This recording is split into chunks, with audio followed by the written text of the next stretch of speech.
arrancamos hablando de aumentos en la prepaga. Si sos afiliado, bueno, notarás que este mes vino un poco más cara, un 4%. Ya estaba establecido, de hecho son aumentos que el propio gobierno autoriza. En septiembre el aumento fue del 6%, en octubre un 4% y en noviembre se viene un nuevo aumento. Aquí está el destacado minuto 1, las prepagas aumentaron un 4% y en noviembre se viene otra suba. Por lo pronto, para diciembre no hay un aumento estipulado, al menos no por ahora.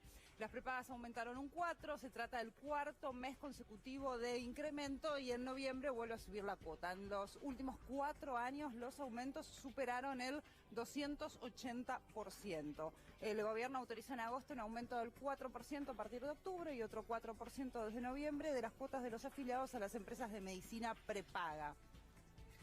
En lo que va del año ya se otorgaron 6 aumentos del 7,5% desde el 1 de mayo, más 3 aumentos acumulativos del 17,5% por julio, agosto y septiembre, y ahora un 4% en octubre y un 4% en noviembre. En total las cuotas se incrementaron un 36,6%. Y si tenemos en cuenta el periodo que abarca octubre del año pasado y noviembre de este año, del 2019, el aumento en medicina prepaga fue del 70%. Vamos a hablar de este aumento y de otros aumentos y de cómo ha cambiado sobre todo el hábito de la gente para tratar de estirar un poco el sueldo, si es que se puede. Voy a ir a la mesa porque ya me están esperando allí un invitado que es Mariano Genda, especialista en consumo, y también Tuni Coleman, con quienes vamos a estar hablando de esto. La salud, tan importante también como los alimentos, y han sido los que más han aumentado. Hola Mariano, bienvenido, buen día. Buen día. Hola Tuni. ¿Cómo vamos? ¿Cómo va? Y bueno, este es uno de los temas claves. Ayer yo le mostraba mi tarifa. Sí, de la luz. Todavía sigo caliente con los 10.600 pesos. 10.600 pesos de luz. De luz. ¿Vive solo? Vivo solo, 10.600 pesos de luz. Pero estas tarifas, más las tarifas de los celulares, más las tarifas de las prepagas y la de los colegios, es una situación muy difícil, muy difícil. Totalmente. Mariano, ¿tenés información si hay un recorte importante en aquellos afiliados a las prepagas que deciden quedarse, digamos? Sí, las principales prepagas están manifestando que desde hace por lo menos 6 meses están viendo un recorte importante en la cantidad de afiliados. En realidad la historia era que siempre tenían mayor cantidad de nuevos afiliados por encima de aquellos afiliados que perdían, ya sea porque pasaban a una obra social, claro, o porque cambiaban de prepaga hacia otro servicio. Esta es la primera vez que se da que la relación es inversa, es decir, se da al revés, y esto es producto de lo que recién decíamos, es decir, estos aumentos que se han dado en lo que va en el transcurso de este año, ya llegamos a un 40%.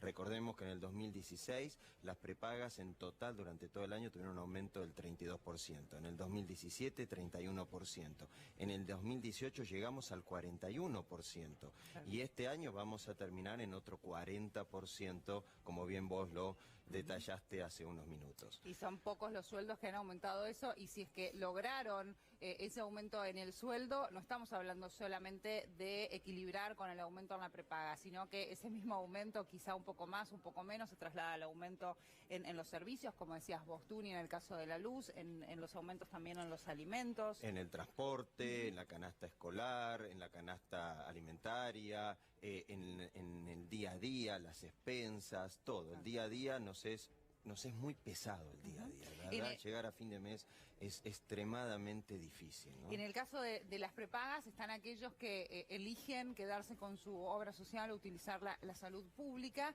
y aquellos que todavía tienen un resto y pueden bajarse, por ejemplo, de plan, ¿no? De plan, pero te doy un dato importante. Mira, en el 2015... la incidencia del valor de una prepaga en un sueldo promedio era alrededor del 21%, es decir, uno utilizaba el 21% de su sueldo promedio para pagar la cuota de la prepaga.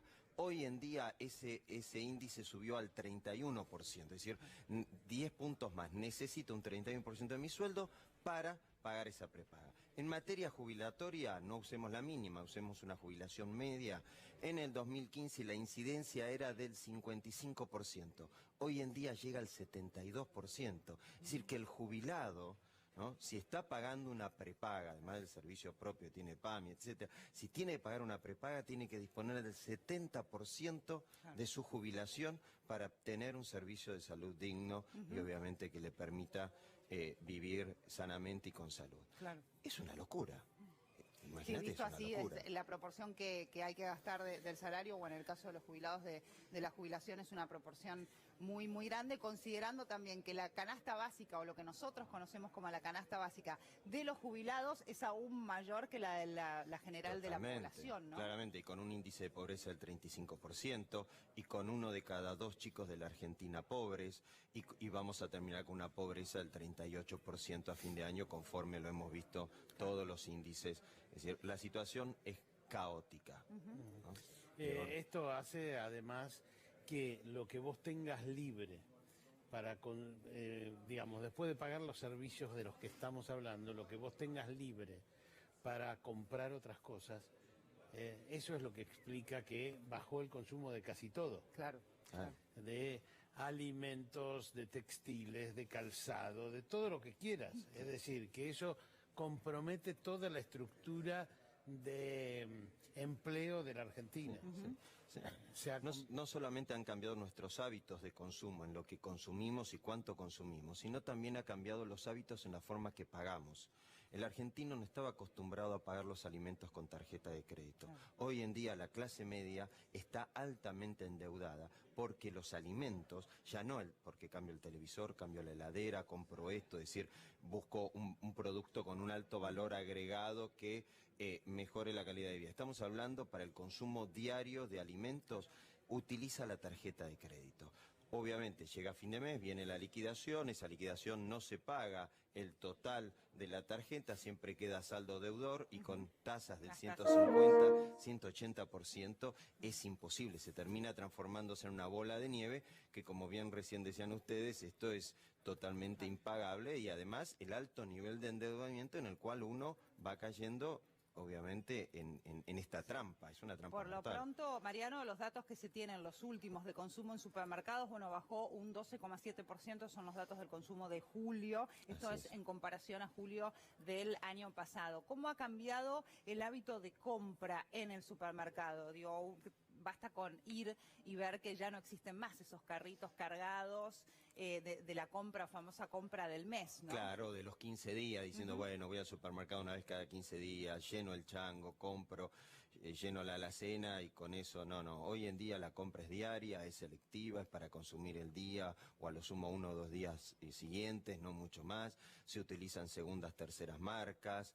Se va hacia los productos con un volumen más chico. Hemos visto que ya no existen productos de 1 kilo, de medio kilo, son todos de 300, 350 gramos. Es decir, ha cambiado realmente esta crisis, nos ha llevado al consumidor a tener que cambiar nuestros hábitos de consumo, obviamente perjudicando la calidad de consumo, sin lugar a duda, porque esto no es en beneficio de un mejor consumo, sino al revés. Ahí hay un engaño, lo hablábamos también con Tuni, en cuanto a la presentación por parte de las empresas, los tamaños, digo, por ejemplo, la bebida más famosa, si se quiere, ahora tiene una presentación de 1,25 litros, y engaña, porque tiene el mismo precio que tenía antes la botella de 1,50 litros.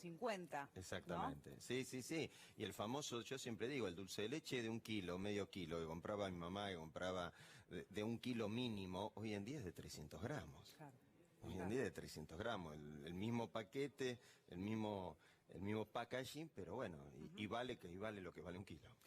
¿Se han volcado también a la tendencia de comprar mayorista, de juntarse, por ejemplo, grupos de amigos, de vecinos, de compañeros de trabajo, ir al mayorista? ¿Realmente ahí se saca una diferencia o también los aumentos han sido muy significativos y ya no es tanto negocio, si se quiere? No, sí, siempre sigue siendo una importante diferencia recurrir al mayorista, o mucha gente puede, en las medidas de posibilidades y también en función de la cercanía al mercado central. Pero eso obviamente para una cuestión de carácter geográfico. El que vive en Córdoba, en Mendoza, en Salta, en Ushuaia, no tiene esto. Es decir, estos beneficios para la capital y el Gran Buenos Aires. Igualmente la incidencia del aumento de alimentos o de aquellos alimentos que tuvieron la baja del IVA o la eliminación del IVA post-agosto, son los que más ha aumentado a pesar de esta baja. Es decir, y sigue habiendo aumentos, ¿producto de qué? Y producto de que los precios mayoristas que tiene el productor o que tiene el distribuidor todavía no los ha trasladado en su totalidad al negocio o al minorista, digamos, y por lo tanto no le ha llegado al consumidor final. Claro. Es decir, esto lo vamos a seguir viendo en el transcurso de octubre, siempre y cuando tengamos el dólar en estos precios, porque si el dólar obviamente vuelve a subir por cualquier causa que sea, volvemos a tener una disparada. Claro. Esto es evidente. Justamente relacionado con lo que vos decías, Mariano, y el precio de los alimentos, tenemos un destacado allí que refleja qué es lo que sucede en el Gran Buenos Aires y en cuánto han aumentado los alimentos en estos últimos 2 meses. Se habla de un aumento del 10% en tan solo 2 meses. En algunos alimentos, allí vemos el destacado de página 12, en el conurbano los alimentos subieron más del 10% en solo 2 meses. Por el aumento de la canasta básica, en el conurbano los ingresos de los bonaerenses más pobres perdieron el 10% de su valor en los últimos 2 meses. Una familia de 2 adultos y 2 hijos pequeños necesitó 13.100 pesos o 122 pesos por mes para adquirir sus alimentos y 33.113 pesos para cubrir la canasta básica total. El indicador que marca justamente la línea de pobreza. Sí, lamentablemente hemos visto que este año los alimentos le han ganado, o sea, el aumento de los alimentos le han ganado a la inflación promedio, ¿no? ¿Qué políticas se han tomado, si es que se tomó alguna, como para tratar de evitar que esto sucediera en una cuestión tan sensible como lo son los alimentos? Bueno, el gobierno empezó a tomar, previo a agosto, una serie de medidas y posteriormente a agosto otras medidas.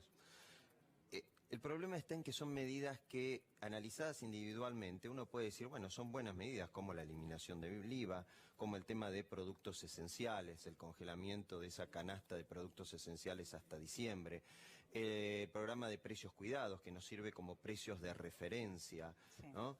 Es decir, esas son medidas que analizadas aisladamente uno puede coincidir y puede decir bien. ¿Cuál es el problema? Es que no están dentro de un contexto de un plan económico en el cual obviamente genere sostenimiento del empleo, que genere obviamente producción, que genere reactivación de la economía, mayor dinero en los bolsillos de todos los argentinos que nos permita en ese sentido consumir. Es decir, seguimos con medidas de carácter fiscal y de carácter monetario, que es la que estamos viendo, pero no medidas que hagan a la reactivación del sistema productivo, del trabajo y del consumo de la economía cotidiana. Son parches en medio de distintas emergencias. Exactamente, cuando decíamos, es decir, cuando decíamos todo este tipo de programas y la cantidad de comercios adheridos, veíamos que todo está enfocado a la capital, al Gran Buenos Aires o a las principales ciudades del país. Somos un país federal, es decir, esto tiene que abarcar a todos los argentinos más allá de donde estemos, en cualquiera de nuestras provincias y hasta inclusive obviamente en los lugares más extremos de nuestro país. Y eso lamentablemente no llega. La situación actual con el control también, es decir, hoy en día vemos que en las cadenas de supermercados podemos comprobar que la eliminación del IVA se da, pero eso no llega de golpe a los minoristas. ¿Por qué? Y porque no porque el minorista no quiera aplicar esa eliminación, sino porque le llega del mayorista o del distribuidor con IVA. Entonces, es un problema. Esto tiene que ser un plan integral donde haya transversabilidad en todos los eslabones de la cadena, desde el productor hasta la góndola final donde adquiere el consumidor. Es decir, y obviamente trabajando con la matriz productiva. Si no se encara esto como una política pública federal e integral, son medidas aisladas que van a tener un impacto tardío, muy leve y sin el control adecuado del Estado, están destinadas al fracaso, lamentablemente. Y el efecto de las medidas que también duran poco, ¿no? Porque digo, ya cuando se estaba anunciando la cuestión de la eliminación del IVA, hubo un nuevo salto del dólar que dejaba sin efecto esa medida puntualmente. Y para el Estado representa un costo enorme y de hecho le trajo varios dolores de cabeza con los gobernadores por el fallo de la Corte. Bueno, y está efectivamente en el aire hoy en día todo esta cuestión de la reducción del IVA. Vamos a ver qué es lo que sucede. En principio la medida esa está firme, pero aún así hubo una devaluación y los precios igual aumentaron y seguimos siendo... yo insisto, anteayer compré 1 kilo de yerba, 170 pesos, y tengo muy claro el recuerdo de que hace un año lo compraba en 47. Claro. Pasa eso, con los productos que uno suele consumir habitualmente, hay 10 productos, 7 productos si se quiere, que uno suele comprar siempre y hace tiempo y notas realmente mucho la diferencia. Mucho. Entonces capaz vas al supermercado porque sabes que ese día hay un 80% de descuento en la segunda unidad, por ejemplo. Y cuando mirás el precio por unidad, te das cuenta que aumentaron ese precio. Hay Y que tener por lo cuidado tanto, mucho con el esas beneficio no es promociones, tal. son a veces engañosas esas promociones. Hay que tener muy, como bien vos decís, hay que mirar el precio unitario o el precio por kilo, etcétera, para ver si realmente es conveniente. A veces son tentadoras y uno Claro. termina gastando más de lo que tenía previsto, Claro. ¿no? Y el beneficio, si uno empieza la calculadora, no es tan así. Claro. Ahora, una de las cosas que te argumentan, por ejemplo, en las prepagas, es, bueno, nuestros costos son en dólares. No, la verdad que la mayor parte de tus costos son personal. Salarios. Y a ninguno le aumentaron el 70% en un año, como aumentó la prepaga. Y lo mismo pasa en una buena parte de los productos. No es que te aumentaron todos los costos a niveles... No, un costo fundamental que es el del trabajo está muy por abajo. Sí. El aumento de lo que aumentaron las cosas. Sí, y sin embargo, perdón Mariano, con el tema del aumento de las prepagas, aún así desde el sector ya se han reunido varias veces y están reclamando nuevas medidas porque dice que aún con estos aumentos no les alcanza. Sí, claro, Y que los porque números no cierran. exactamente, estamos hablando de que en el transcurso del 2019 vamos a terminar con un aumento de arriba del 40% y todos los economistas dicen que el índice de precios al consumidor, la inflación del 2019 va a estar entre el 55 y el 60%, es decir, ya están alegando que están 15, 20 puntos por debajo Claro. de lo que es la inflación promedio. Bueno, como cada uno de los gremios, ¿no? Claro, Creo que Bancarios es el que cerró la mejor paritaria 50, este sí. año, el 50%, pero ya tenemos los pilotos que todavía no se sabe qué va a pasar, por ejemplo, Claro. y que están reclamando abrir Pero son paritarias. excepciones, porque todos los convenios Sí. colectivos, recordemos que están en un promedio entre un 15 Claro. y 30 en el mejor de los casos. Acá nosotros en la televisión estamos peleando Sí, eso, entre otras exacto, cosas. ¿no? hay paros. Es decir, en la Rocha verdad, y hay hoy. y con una inflación del 55%, todos dicen que septiembre va a cerrar en una inflación del 6% solamente el mes de septiembre. Es decir, esto hoy en día es un sálvese quien pueda. Lamentablemente cada sector productivo, comercial, todos los eslabones de nuestra cadena productiva es un sálvese quien pueda. El eslabón siempre más débil, por supuesto, es el consumidor. Todos nosotros que somos los que con nuestro salario tenemos que hacer magia, Claro. porque la verdad que tenemos que hacer magia. Si el gobierno no encara esto, que no hay por lo que vemos, son solo promesas de campaña y no hay ninguna decisión firme de encarar seriamente este problema, lamentablemente queda para el gobierno que viene, pero el próximo gobierno, el 11 de diciembre, va a tener, sin lugar a duda, que llegar a un acuerdo de precios de salarios dentro de un gran acuerdo nacional de carácter productivo, de trabajo y de preservación del empleo e incentivación del consumo. Si no, y con la participación de todos los sectores de la sociedad. Si no logramos eso, es muy difícil de salir en el corto plazo de esta situación, de esta crisis económica y social que vivimos. Mariano, entre las medidas que podría llegar a tomar Alberto Fernández, se habló de un congelamiento de los precios y de los salarios por un periodo, claro, un acuerdo. Sí, no es un en congelamiento, 180 exactamente, días. no es un congelamiento. Es decir, bueno, si yo tengo pautada una inflación de un 30%, acuerdo salarios por 32, 33%, es decir, unos puntos por encima de lo estipulado en inflación, con el Bien. fin de no perder el poder adquisitivo de la gente, Y que no pero se frene el mantener consumo, ¿no? exactamente, no se frene el consumo, pero mantener controlado la inflación. Eso en términos muy generales, obviamente es muchísimo más complejo y es mucho más profundo un acuerdo de precios y de salarios, esto en términos generales. Pero un congelamiento de precios no es lo adecuado, no es lo lógico, porque estamos en una situación altamente recesiva y donde además, imagínate que nuestra capacidad productiva hoy en día está en un 60% ociosa, es decir, y con 43 pymes cerrando todos los días según datos de la misma AFIP. Es decir, datos esto no son consultoras privadas, son datos de la FIP que dice que por día cierran 43 pymes. Sí, gravísimo. Tenemos a diario aquí el testimonio de pequeños empresarios que llevan adelante sus empresas hace años ya. En muchos de esos casos son negocios hasta familiares que vienen de los abuelos y lamentablemente tuvieron que cerrar. Mariano, muchas gracias. Gracias por la invitación, esperamos muy convocarte amables. con mejores noticias. Dios quiera, ojalá para el bien de todos. Así es, muchas gracias. Vamos a tomar contacto con Diego Gabriele, él está trabajando en...